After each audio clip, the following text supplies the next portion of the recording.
പുറപ്പാട് പുസ്തകം 19 അധ്യായം. ഇസ്രയേൽ മക്കൾ മിസ്രയീം ദേശത്തു നിന്ന് പുറപ്പെട്ടതിൻ്റെ 3-ാം മാസത്തിൽ അതേ ദിവസം അവർ സീനായി മരുഭൂമിയിലെത്തി. അവർ രഫീദിമിൽ നിന്നു യാത്ര പുറപ്പെട്ടു. സീനായി മരുഭൂമിയിൽ വന്നു. മരുഭൂമിയിൽ പാളയമിറങ്ങി. അവിടെ പർവ്വതത്തിന് എതിരെ ഇസ്രയേൽ പാളയമിറങ്ങി.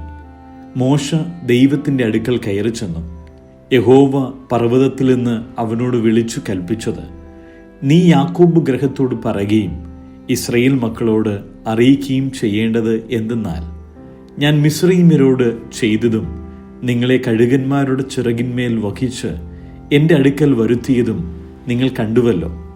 ആകയാൽ നിങ്ങൾ എൻ്റെ വാക്ക് കേട്ട് അനുസരിക്കുകയും എൻ്റെ നിയമം പ്രമാണിക്കുകയും ചെയ്താൽ നിങ്ങൾ എനിക്ക് സകല ജാതികളിലും വെച്ച് പ്രത്യേക സമ്പത്തായിരിക്കും. ഭൂമിയൊക്കെയും എനിക്കുള്ളതല്ലോ. നിങ്ങൾ എനിക്ക് ഒരു പുരോഹിത രാജത്വവും വിശുദ്ധ ജനവും ആകും. ഇവ നീ ഇസ്രായേൽ മക്കളോട് പറയേണ്ടുന്ന വചനങ്ങളാകുന്നു. മോശ വന്നു ജനത്തിൻ്റെ മൂപ്പന്മാരെ വിളിച്ചു. യഹോവ തന്നോട് കൽപ്പിച്ച ഈ വചനങ്ങളൊക്കെയും അവരെ പറഞ്ഞു കേൾപ്പിച്ചു. യഹോവ കൽപ്പിച്ചതൊക്കെയും ഞങ്ങൾ ചെയ്യും എന്ന് ജനം ഉത്തരം പറഞ്ഞു. മോശ ജനത്തിൻ്റെ വാക്ക് യഹോവയുടെ സന്നിധിയിൽ ബോധിപ്പിച്ചു. യഹോവ മോശയോട്, ഞാൻ നിന്നോട് സംസാരിക്കുമ്പോൾ ജനം കേൾക്കേണ്ടതിനും നിന്നെ എന്നേക്കും വിശ്വസിക്കേണ്ടതിനും ഞാനിതാ മേഘതമസ്സിൽ നിന്റെ അടുക്കൽ വരുന്നു എന്നരുളി ചെയ്തു. ജനത്തിൻ്റെ വാക്ക് മോശ യഹോവയോട് ബോധിപ്പിച്ചു. യഹോവ പിന്നെയും മോശയോട് കൽപ്പിച്ചത്, നീ ജനത്തിൻ്റെ അടുക്കൽ ചെന്ന് ഇന്നും നാളെയും അവരെ ശുദ്ധീകരിക്കാം. അവർ വസ്ത്രമലക്കി 3-ാം ദിവസത്തേക്ക് ഒരുങ്ങിയിരിക്കട്ടെ. 3-ാം ദിവസം യഹോവ സകല ജനവും കാൺകെ സീനായി പർവ്വതത്തിൽ ഇറങ്ങും. ജനം പർവ്വതത്തിൽ കയറാതെയും അതിൻ്റെ അടിവാരം തൊടാതെയും ഇരിപ്പാൻ സൂക്ഷിക്കണം എന്നു പറഞ്ഞ് നീ അവർക്കായി ചുറ്റും അതിർ തിരിക്കണം. പർവ്വതം തൊടുന്നവൻ എല്ലാം മരണശിക്ഷ അനുഭവിക്കണം. കൈ തൊടാതെ അവനെ കല്ലെറിഞ്ഞോ ഏതോ കൊന്നുകളയണം. മൃഗമായാലും മനുഷ്യനായാലും ജീവനോടിരിക്കരുത്. കാഹളം ദീർഘമായി ധ്വനിക്കുമ്പോൾ അവർ പർവ്വതത്തിന് അടുത്തു വരട്ടെ. മോശ പർവ്വതത്തിൽ നിന്ന് ജനത്തിൻ്റെ അടുക്കൽ ഇറങ്ങിച്ചെന്ന് ജനത്തെ ശുദ്ധീകരിച്ചു. അവർ വസ്ത്രം അലക്കുകയും ചെയ്തു. അവൻ ജനത്തോട്, 3-ാം ദിവസത്തേക്ക് ഒരുങ്ങിയിരിപ്പിൻ. നിങ്ങളുടെ ഭാര്യമാരുടെ അടുക്കൽ ചെല്ലരുത് എന്ന് പറഞ്ഞു. 3-ാം ദിവസം നേരം വെളുത്തപ്പോൾ ഇടിമുഴക്കവും മിന്നലും പർവ്വതത്തിൽ കാർമേഘവും മഹാഗംഭീരമായ കാഹളധ്വനിയുമുണ്ടായി. പാളയത്തിലുള്ള ജനമൊക്കെയും നടുങ്ങി. ദൈവത്തെ എതിരേൽപ്പാൻ മോശ ജനത്തെ പാളയത്തിൽ നിന്ന് പുറപ്പെടുവിച്ചു. അവർ പർവ്വതത്തിൻ്റെ അടിവാരത്തു നിന്നു.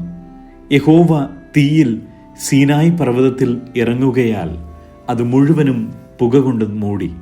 അതിൻ്റെ പുക തീച്ചൂളയിലെ പുക പോലെ പൊങ്ങി. പർവ്വതമൊക്കെയും ഏറ്റവും കുലുങ്ങി.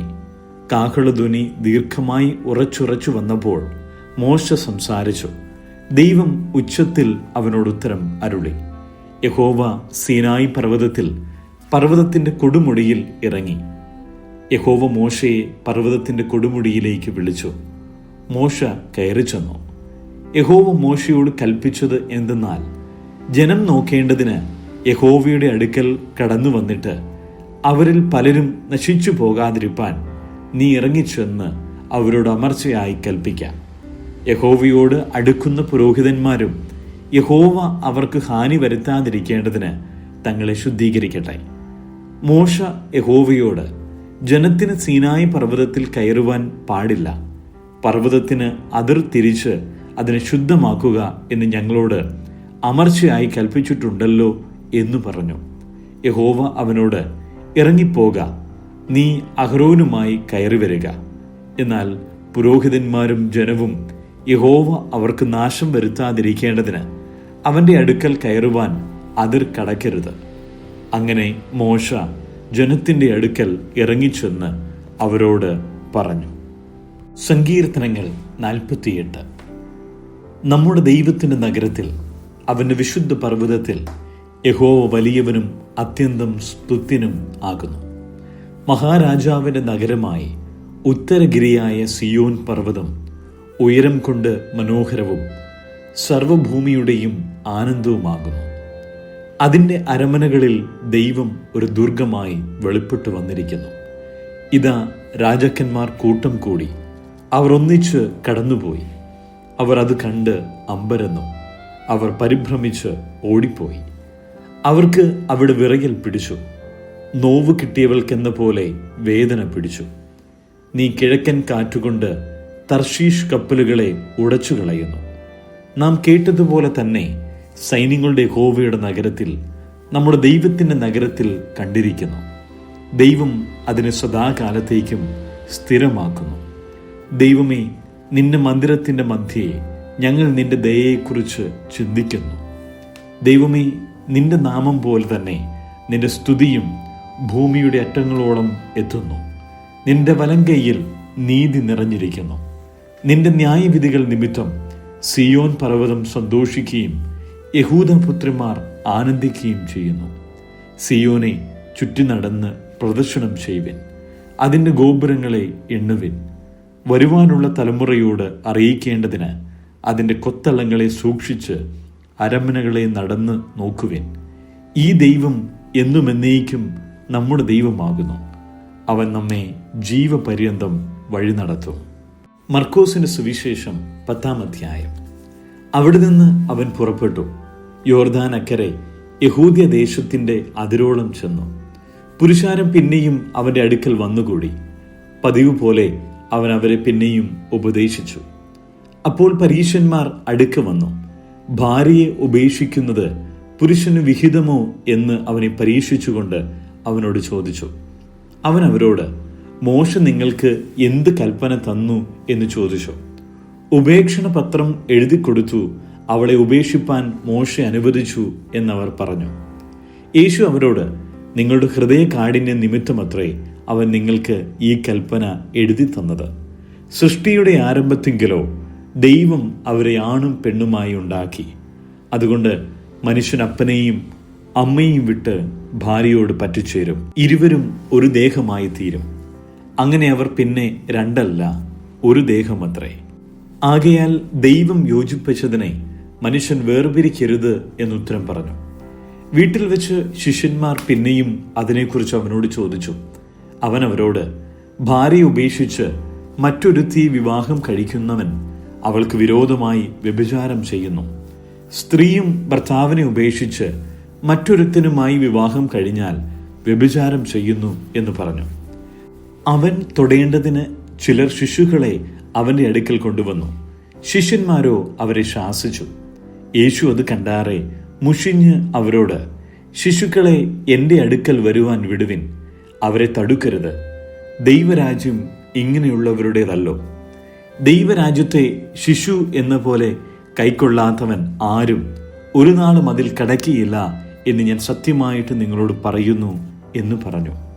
പിന്നെ അവൻ അവരെ അണച്ചു, അവരുടെ മേൽ കൈവച്ചു, അവരെ അനുഗ്രഹിച്ചു. അവൻ പുറപ്പെട്ട് യാത്ര ചെയ്യുമ്പോൾ ഒരുവൻ ഓടി വന്ന് അവൻ്റെ മുമ്പിൽ മുട്ടുകുത്തി, നല്ല ഗുരോ, നിത്യജീവനെ അവകാശമാക്കുവാൻ ഞാൻ എന്തു ചെയ്യണം എന്നവനോട് ചോദിച്ചു. അതിന് യേശു, എന്നെ നല്ലവൻ എന്ന് പറയുന്നത് എന്ത്? ദൈവം ഒരുവൻ അല്ലാതെ നല്ലവൻ ആരുമില്ല. കൊല ചെയ്യരുത്, വ്യഭിചാരം ചെയ്യരുത്, മോഷ്ടിക്കരുത്, കള്ളസാക്ഷ്യം പറയരുത്, ചതിക്കരുത്, നിന്റെ അപ്പനെയും അമ്മയെയും ബഹുമാനിക്ക എന്നീ കൽപ്പനകളെ നീ അറിയുന്നുവല്ലോ എന്നു പറഞ്ഞു. അവൻ അവനോട്, ഗുരു, ഇതൊക്കെയും ഞാൻ ചെറുപ്പം മുതൽ പ്രമാണിച്ചു പോരുന്നു എന്ന് പറഞ്ഞു. യേശു അവനെ നോക്കി അവനെ സ്നേഹിച്ചു. ഒരു കുറവ് നിനക്കുണ്ട്. നീ പോയി നിനക്കുള്ളത് എല്ലാം വിറ്റ് ദരിദ്രർക്ക് കൊടുക്ക, എന്നാൽ നിനക്ക് സ്വർഗത്തിൽ നിക്ഷേപമുണ്ടാകും. പിന്നെ വന്ന് എന്നെ അനുഗമിക്ക എന്ന് പറഞ്ഞു.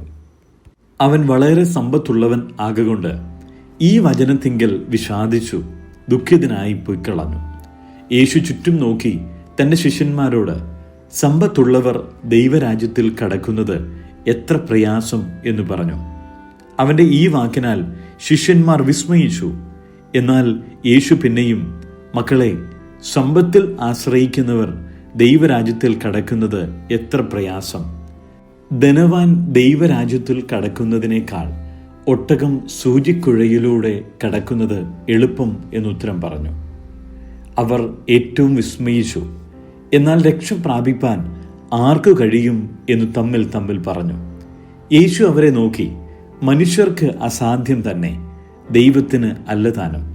ദൈവത്തിന് സകലവും സാധ്യമല്ലോ എന്ന് പറഞ്ഞു. പത്രോസ് അവനോട്, ഇതാ ഞങ്ങൾ സകലവും വിട്ട് നിന്നെ അനുഗമിച്ചിരിക്കുന്നു എന്ന് പറഞ്ഞു തുടങ്ങി. അതിന് യേശു, എൻ്റെ നിമിത്തവും സുവിശേഷം നിമിത്തവും വീടോ സഹോദരന്മാരെയോ സഹോദരികളെയോ അമ്മയെയോ അപ്പനെയോ മക്കളെയോ നിലങ്ങളെയോ വിട്ടാൽ ഈ ലോകത്തിൽ തന്നെ ഉപദ്രവങ്ങളോട് കൂടെ 100 മടങ്ങ് വീടുകളെയും സഹോദരന്മാരെയും സഹോദരികളെയും അമ്മമാരെയും മക്കളെയും നിലങ്ങളെയും വരുവാനുള്ള ലോകത്തിൽ നിത്യജീവനെയും പ്രാപിക്കാത്തവൻ ആരുമില്ല എന്ന് ഞാൻ സത്യമായിട്ട് നിങ്ങളോട് പറയുന്നു. എങ്കിലും മുൻപന്മാർ പലരും പിൻപന്മാരും പിൻപന്മാർ മുൻപന്മാരുമാകും എന്നുത്തരം പറഞ്ഞു. അവർ യെരൂശലേമിലേക്ക് യാത്ര ചെയ്യുകയായിരുന്നു. യേശു അവർക്ക് മുമ്പായി നടന്നു. അവർ വിസ്മയിച്ചു, അനുഗമിക്കുന്നവരോ ഭയപ്പെട്ടു. അവൻ പിന്നെയും 12 കൂട്ടിക്കൊണ്ട് അവരോട്, ഇതാ നാം യെരൂശലേമിലേക്ക് പോകുന്നു. അവിടെ മനുഷ്യപുത്രൻ മഹാപുരോഹിതന്മാരുടെയും ശാസ്ത്രിമാരുടെയും കയ്യിൽ ഏൽപ്പിക്കപ്പെടും. അവർ അവനെ മരണത്തിന് വിധിച്ച് ജാതികൾക്ക് ഏൽപ്പിക്കും. അവർ അവനെ പരിഹസിക്കുകയും തുപ്പുകയും തല്ലുകയും കൊല്ലുകയും 3 നാൾ കഴിഞ്ഞിട്ട് അവൻ ഉയർത്തെഴുന്നേൽക്കുകയും ചെയ്യും എന്നിങ്ങനെ തനിക്ക് സംഭവിക്കാനുള്ളത് പറഞ്ഞു തുടങ്ങി. സെബദിയുടെ മക്കളായ യാക്കോബും യോഹന്നാനും അവൻ്റെ അടുക്കൽ വന്ന് അവനോട്, ഗുരു, ഞങ്ങൾ നിന്നോട് യാചിപ്പാൻ പോകുന്നത് ഞങ്ങൾക്ക് ചെയ്തു തരുവാൻ അപേക്ഷിക്കുന്നു എന്ന് പറഞ്ഞു. അവൻ അവരോട്, ഞാൻ നിങ്ങൾക്ക് എന്തു ചെയ്തു തരുവാൻ നിങ്ങൾ ആഗ്രഹിക്കുന്നു എന്ന് ചോദിച്ചു. നിന്റെ മഹത്വത്തിൽ ഞങ്ങളിൽ ഒരുത്തൻ നിന്റെ വലത്തും ഒരുത്തൻ ഇടത്തും ഇരിക്കാൻ വരം നൽകണം എന്നവർ പറഞ്ഞു. യേശു അവരോട്, നിങ്ങൾ യാചിക്കുന്നത് ഇന്നത് എന്ന് നിങ്ങൾ അറിയുന്നില്ല. ഞാൻ കുടിക്കുന്ന പാനപാത്രം കുടിപ്പാനും ഞാൻ ഏൽക്കുന്ന സ്നാനം ഏൽപ്പാനും നിങ്ങൾക്ക് കഴിയുമോ എന്ന് ചോദിച്ചതിന് കഴിയും എന്ന് അവർ പറഞ്ഞു. യേശു അവരോട്, ഞാൻ കുടിക്കുന്ന പാനപാത്രം നിങ്ങൾ കുടിക്കുകയും ഞാൻ ഏൽക്കുന്ന സ്നാനം ഏൽക്കുകയും ചെയ്യും നിശ്ചയം. എൻ്റെ വലത്തും ഇടത്തും ഇരുപ്പാൻ വരം നൽകുന്നതോ എൻ്റേതല്ല, ആർക്ക് ഒരുക്കിയിരിക്കുന്നുവോ അവർക്ക് കിട്ടും എന്ന് പറഞ്ഞു. അത് ശേഷം 10 പേരും കേട്ടിട്ട് യാക്കോബിനോടും യോഹന്നാനോടും നീരസപ്പെട്ടു തുടങ്ങി. യേശു അവരെ അടുക്കെ വിളിച്ച് അവരോട്, ജാതികളിൽ അധിപതികളായവർ അവരിൽ കർത്തൃത്വം ചെയ്യുന്നു, അവരിൽ മഹത്തുക്കളായവർ അവരുടെ മേൽ അധികാരം നടത്തുന്നു എന്ന് നിങ്ങൾ അറിയുന്നു. നിങ്ങളുടെ ഇടയിൽ അങ്ങനെ അരുത്. നിങ്ങളിൽ മഹാൻ ആകുവാൻ ഇച്ഛിക്കുന്നവനെല്ലാം നിങ്ങളുടെ ശുശ്രൂഷക്കാരൻ ആകേണം. നിങ്ങളിൽ ഒന്നാമനാകുവാൻ ഇച്ഛിക്കുന്നവൻ എല്ലാവർക്കും ദാസനാകണം. മനുഷ്യപുത്രൻ ശുശ്രൂഷ ചെയ്യിപ്പാനല്ല, ശുശ്രൂഷിപ്പാനും അനേകർക്ക് വേണ്ടി തൻ്റെ ജീവനെ മറുവിലയായി കൊടുപ്പാനുമത്രേ വന്നത്. അവർ യെരിഹോവിലെത്തി. പിന്നെ അവൻ ശിഷ്യന്മാരോടും വലിയ പുരുഷാരത്തോടും കൂടെ യെരിഹോവിൽ നിന്ന് പുറപ്പെടുമ്പോൾ തിമായിയുടെ മകനായ ബർത്തിമായി എന്ന കുരുടനായ ഒരു ഭിക്ഷക്കാരൻ വഴിയരികെ ഇരുന്നിരുന്നു. നസറയനായ യേശു എന്നു കേട്ടിട്ട് അവൻ, ദാവീദ് പുത്ര യേശുവേ, എന്നോട് കരുണ തോന്നണമേ എന്ന് നിലവിളിച്ചു തുടങ്ങി. മിണ്ടാതിരിപ്പാൻ പലരും അവനെ ശാസിച്ചിട്ടും, ദാവീദ് പുത്ര എന്നോട് കരുണ തോന്നണമേ എന്നവൻ ഏറ്റവും അധികം നിലവിളിച്ചു പറഞ്ഞു. അപ്പോൾ യേശു നിന്നു, അവനെ വിളിപ്പിൻ എന്ന് പറഞ്ഞു. ധൈര്യപ്പെടുക, എഴുന്നേൽക്ക, നിന്നെ വിളിക്കുന്നു എന്നവർ പറഞ്ഞ് കുരുടനെ വിളിച്ചു. അവൻ തൻ്റെ പുതപ്പും ഇട്ടുകളഞ്ഞ് ചാടി എഴുന്നേറ്റു യേശുവിൻ്റെ അടുക്കൽ വന്നു. യേശു അവനോട്, ഞാൻ നിനക്ക് എന്തു ചെയ്തു തരണമെന്ന് നീ ഇച്ഛിക്കുന്നു എന്ന് ചോദിച്ചതിന്, റബൂനി, എനിക്ക് കാഴ്ച പ്രാപിക്കണമെന്ന് കുരുടൻ അവനോട് പറഞ്ഞു. യേശു അവനോട്, പോക, നിന്റെ വിശ്വാസം നിന്നെ രക്ഷിച്ചിരിക്കുന്നു എന്ന് പറഞ്ഞു. ഉടനെ അവൻ കാഴ്ച പ്രാപിച്ചു. യാത്രയിൽ അവനെ അനുഗമിച്ചു.